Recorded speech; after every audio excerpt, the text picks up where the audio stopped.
Namaskar students, welcome to the YouTube channel of Serene Classes. I Hemant Ranga welcome you all. Students, हमने जो हमारा नया channel आपके सामने प्रेजेंट किया है, मैं उस चैनल पर आज जो वीडियो अपलोड कर रहा हूँ वो क्लास 12th फर्स्ट ग्रेड और पीजी प्रीवियस उसका जो फर्स्ट सेमेस्टर है उसमें लेटर राइटिंग का एक पोर्शन लगता है, उसको लेकर हमारा ये वीडियो है। स्टूडेंट्स, लेटर राइटिंग में 3-4 तरह के लेटर्स हमारे कोर्स में आते रहते हैं। For example job application, letter to editor, order placing letter, complain letters, ये आते रहते हैं। अगर मेरा ये मानना है कि अगर एक स्टूडेंट जॉब एप्लीकेशन और लेटर टू एडिटर इन पर थोड़ा कमांड कर ले तो पेपर में यहाँ से आपको एक क्वेश्चन पक्का मिले, ऐसी मेरी उम्मीद है। So without wasting time we move to our topic. आज जो हम वीडियो में डिस्कस करने जा रहे हैं वो है हमारा लेटर टू एडिटर। अब पहले तो ये पता लगाना है कि लेटर टू एडिटर क्यों लिखा जाता है। सपोज आप कोई प्रॉब्लम जो है वो आपकी लोकेलिटी की है, आपके एरिया की है, आपके मोहल्ले की है, उस प्रॉब्लम को आप न्यूज़पेपर के थ्रू हाईलाइट करना चाहते हैं। हो सकता है वहाँ का कोई सॉल्यूशन आपको मिला नहीं है तो आपने चाहा कि इसको न्यूज़पेपर के थ्रू हमें हाईलाइट करना चाहिए। तो आप जब ऐसी प्रॉब्लम को न्यूज़पेपर के थ्रू हाईलाइट करना चाहते हैं तो उस समय हम अपनी प्रॉब्लम को लेटर के रूप में एडिटर को भेजते हैं। एडिटर जो है उसे हम रिक्वेस्ट करते हैं कि आप इस प्रॉब्लम को क्या करें, अपने न्यूज़पेपर में जगह दें। एक बात स्टूडेंट्स हमेशा ध्यान रखें कि जब भी लेटर टू एडिटर लिखते हैं तो कभी भी सॉल्यूशन आप खुद लिखकर नहीं देंगे। सॉल्यूशन जो है वो हमें लिखकर नहीं देना है, हमें सिर्फ ये कहना है कि हमारी प्रॉब्लम जो है उसको आप अपने न्यूज़पेपर में स्पेस दे, जगह दे, स्थान दे। तो इस तरह के जो लेटर होते हैं उसके लिए कुछ फिक्स फॉर्मेट है। आज उस फॉर्मेट को हम डिस्कस करते हैं।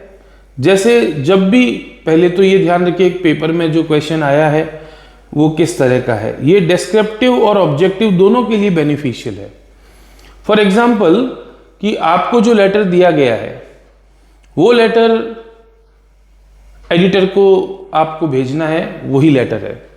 तो आप क्या करेंगे, एक फिक्स फॉर्मेट फॉलो करेंगे। अब जो फॉर्मेट है उस पर क्वेश्चन फर्स्ट ग्रेड में आता रहता है, उस पर क्वेश्चन आपको फर्स्ट ग्रेड में ऑब्जेक्टिव मिल सकता है। तो सबसे पहले ध्यान रखें, लेटर जब लिखते हैं तो सबसे ऊपर आप क्या करेंगे,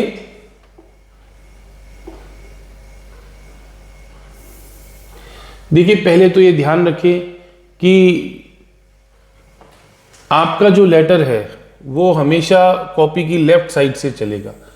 तो वहां सबसे ऊपर आप क्या करेंगे, भेजने वाले का जो सेंडर है उसका एड्रेस लिखेंगे।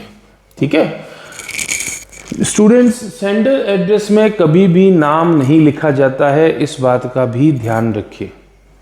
और जब आप इनफॉर्मल लेटर्स लिखते हैं तो उसमें सेंडर एड्रेस नहीं लिखा जाता है। कई बार फर्स्ट ग्रेड में एक क्वेश्चन अभी रिसेंट में आया था कि सेंडर एड्रेस जो है वो एनवेलप पर अगर हो तो उसकी सीरीज में कहाँ रैंक होती है, तो वो हमेशा फर्स्ट पर होता है, क्योंकि एनवेलप बाहर होता है ना, तो वहाँ वो फर्स्ट को माना जाता है। तो जब भी आप लेटर टू एडिटर लिखेंगे सबसे ऊपर आप सेंडर एड्रेस लिखेंगे, भेजने वाले का पता लिखेंगे। ठीक है ना, ये भेजने वाले का पता 2 या 3 लाइन में लिखा जाता है, but in this address you are not suppose to write name of the sender. भेजने वाले का आपको कहीं भी नाम नहीं मेंशन करना है। फिर एक लाइन छोड़ के आपको डेट लिखनी है, वेरी वेरी इंपॉर्टेंट। देखो हालांकि ये लेटर मैंने पहले लिखा हुआ है इसलिए डेट पुरानी है, बट आप ये ध्यान रखें कि जब डेट लिखें तो उसके लिए फिक्स फॉर्मेट को अपनाएं। आपको डेट लिखने के लिए, जैसे मैंने लिखा है 10th February 2025, या तो मैं ऐसे लिखूंगा या मैं क्या लिख सकता हूं, February 10th 2025। क्लियर। बट मैं कभी भी इस तरह से नहीं लिखूंगा, ये मना है और कोई भी फॉर्मेट मना है। आपको अगर लिखना है तो बस ये दो लिखे। इन दो फॉर्मेट से आप क्या कर सकते हैं, अपनी डेट जो है उसमें मेंशन कर सकते हैं। तो ये डेट लिखेंगे, डेट के बाद आप रिसीवर्स एड्रेस लिखेंगे और रिसीवर यहां जो होता है वो हमेशा एडिटर होता है। तो एडिटर टाइम्स ऑफ इंडिया या जो भी मैगजीन आपको, या सॉरी जो भी न्यूज़पेपर का नाम आपको दिया गया है, उस न्यूज़पेपर का एडिटर वो बन जाएगा। एंड बीकानेर या जहां लोकेलिटी जहां का दे रखा है वो आप वहां लिखेंगे। देन आपका सब्जेक्ट आएगा। सब्जेक्ट आपको क्वेश्चन में दिया हुआ होता है, आप क्वेश्चन के अकॉर्डिंग अपना सब्जेक्ट लिखेंगे और सब्जेक्ट के बाद सैल्यूटेशन आता है। ध्यान रखें, सैल्यूटेशन सब्जेक्ट के बाद आता है। सर या मैडम जो भी आप लिखते हैं वो सैल्यूटेशन में आप लिखेंगे। ये ऊपर का जो फॉर्मेट है ये ध्यान रखिए, फर्स्ट ग्रेड में कई बार यहां से क्वेश्चन आया हुआ है।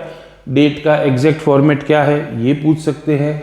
आपको ये पूछ सकते हैं कि सेंडर एड्रेस कहाँ होता है, रिसीवर एड्रेस कहाँ होता है, डेट कहाँ होती है, सब्जेक्ट कहाँ लिखा जाता है, सैल्यूटेशन कहाँ है ना, ये सब आपको पूछा जा सकता है। अब इसके बाद जो है,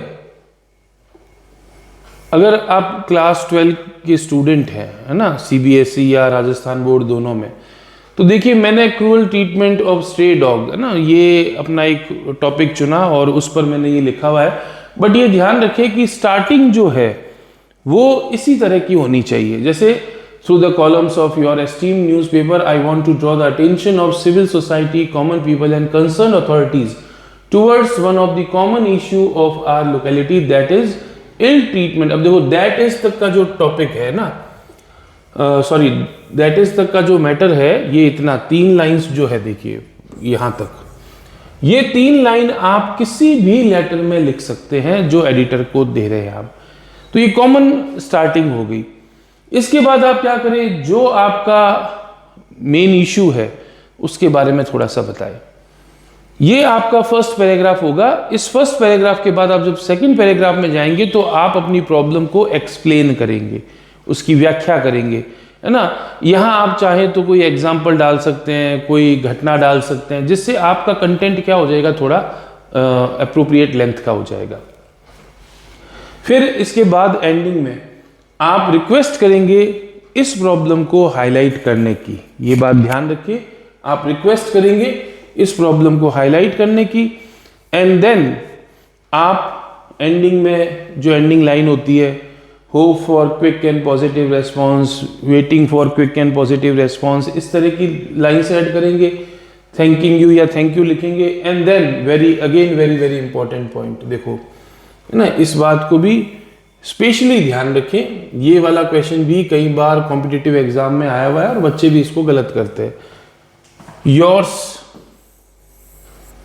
अब ये जो योर्स लिखने का तरीका है, इस पर क्वेश्चन आया हुआ है। कई बार वो कहता है YOUR', ये लिखना है, ठीक है ना, या ये वाला या ये वाला, है ना, कि इन 4 में से कौन सा सही है। तो हमेशा ध्यान रखिए कहीं पर भी आपको अपॉस्ट्रोफी नहीं लगाना है, सिंपल योर्स लिखना है। तो स्टूडेंट, अगर आप फॉर्मेट को भी फॉलो करेंगे तो फॉर्मेट से मेरे हिसाब से, अगर आप क्लास 12 के स्टूडेंट हैं, जो फॉर्मेट मैंने बताया है ना, उस फॉर्मेट से भी आपको बहुत बेनिफिट होगा। आपका जो क्वेश्चन है वो एक लेंथ पकड़ लेगा और आपको लिखने के लिए कंटेंट मिल जाएगा। और those students who are appearing for first grade, है ना, सेकंड ग्रेड या कॉम्पिटिटिव एग्जाम दे रहे हैं, उनके लिए भी ये बहुत इंपॉर्टेंट है। फॉर्मेट जो मैंने बताया, यहाँ से आपको 1-2 क्वेश्चन हर बार मिलते हैं, है ना, तो इनको ध्यान में रखें, यहाँ गलती ना हो। और इस फॉर्मेट को फॉलो करके आप अपना आंसर प्रॉपरली लिख सकते हैं। तो ये हमारे लेटर का पहला टाइप, जिसको लेटर टू एडिटर कहते हैं, उसका एक एग्जाम्पल और फॉर्मेट मैंने आपको बताया है। आई होप इससे आपको अपने एग्जाम में हेल्प मिलेगी। फॉर्मेट का स्पेशली ध्यान रखें, बच्चे फॉर्मेट में गलती करते हैं जिससे मार्क्स कटते हैं, बट ये फॉर्मेट अगर फॉलो करेंगे तो आपके मार्क्स कटने की गुंजाइश न के बराबर हो जाएगी। ऐसे ही और वीडियोस हम आपके सामने लाते रहेंगे। हम एक बार फिर आपसे रिक्वेस्ट करते हैं कि if you have not subscribe our channel then please subscribe. हमारा पुराना चैनल जो था वो कुछ इश्यूज़ की वजह से यूट्यूब ने टर्मिनेट कर दिया है। ये हमारा नया चैनल है, आपसे रिक्वेस्ट है इसको ज़्यादा से ज़्यादा शेयर और सब्सक्राइब करें ताकि हमारे वीडियोज़ सभी स्टूडेंट्स तक पहुँच सके और उन्हें बेनिफिट मिले। Thank you, have a nice day.